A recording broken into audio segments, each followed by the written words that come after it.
Students, in our last lecture, we have discussed about what do you mean by probability, what do we mean by random experiment, what we mean by outcome, what we mean by equivalent outcome, and yes, in the video we have discussed about sample space.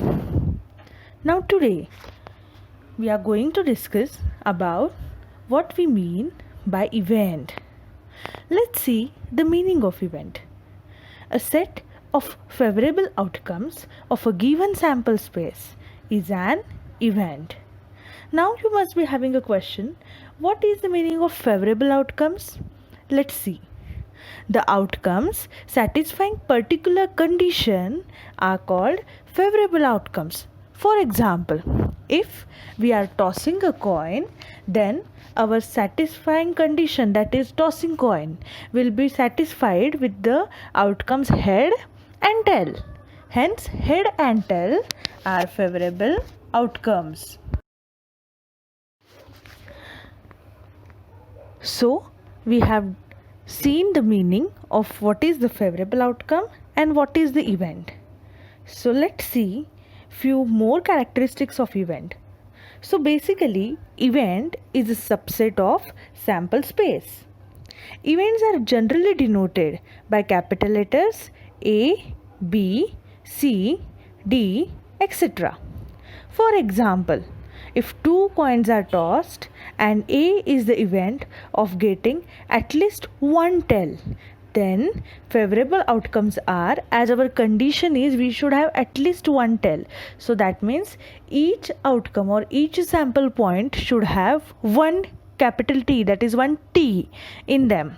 So then our favorable outcomes will be TT, TH and HT. And we know that an event is a set of favorable outcomes of a given sample space. So then we will denote them as event A is equal to tail, that is TT, TH and HT. Now we have seen that number of elements in event A are denoted by NA. As the sample points are denoted by NS, similarly number of elements in event are denoted by NA. So over here 3 elements are present or 3 outcomes are present. Hence, here NA equal to 3. If you want more information about events, there are different types of event. First is sure event.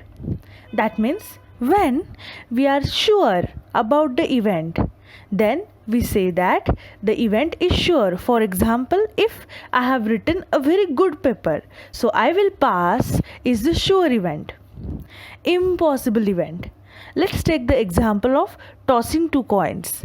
So, as event A is in a sample, there should be at least one tail. So, head is impossible event. Then simple event or elementary event.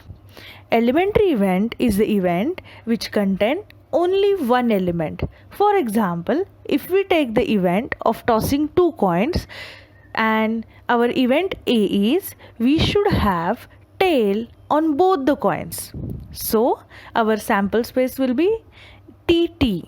So event A is a simple or elementary event if NA equal to 1, complement of an event.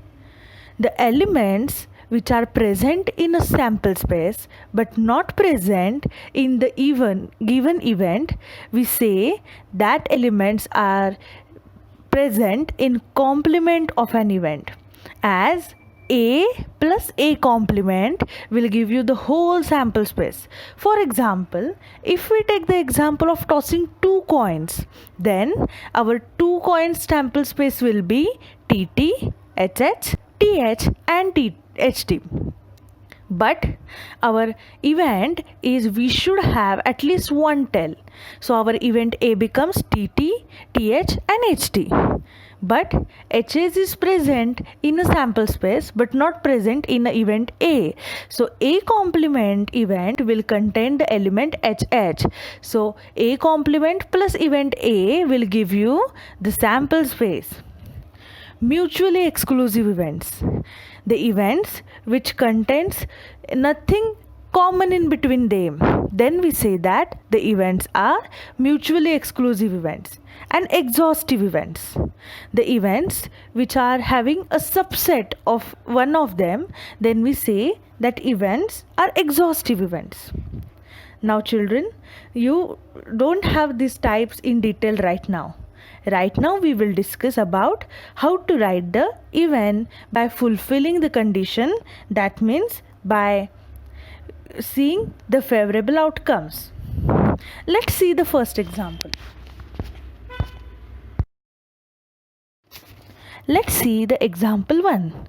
2 coins are tossed simultaneously and we have to write the sample space, the number of sample points, that is ns, and also we have to write the following events in a set form, and we have to write the number of sample points in each event.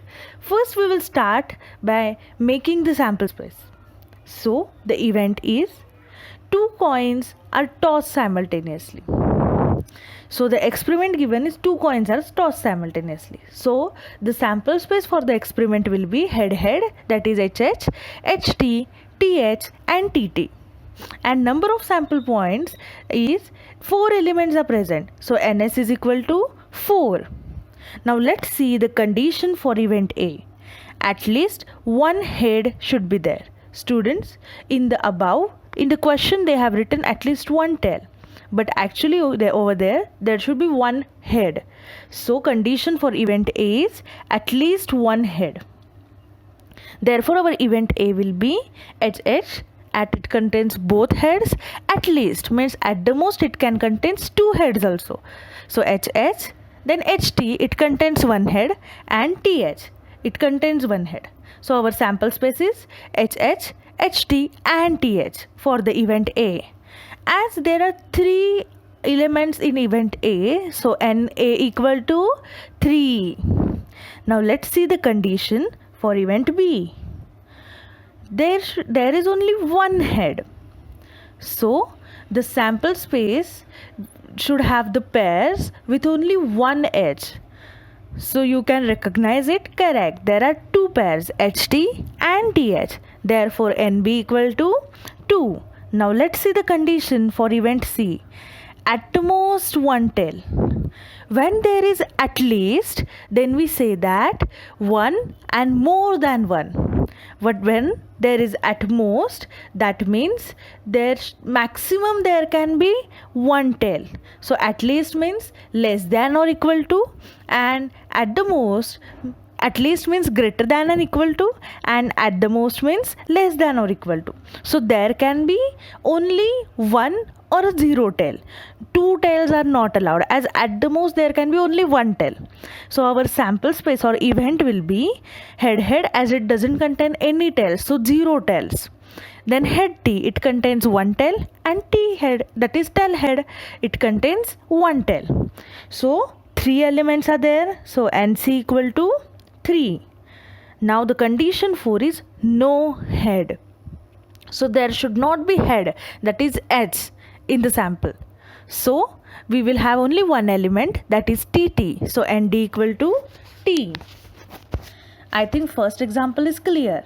Now let's move towards second example.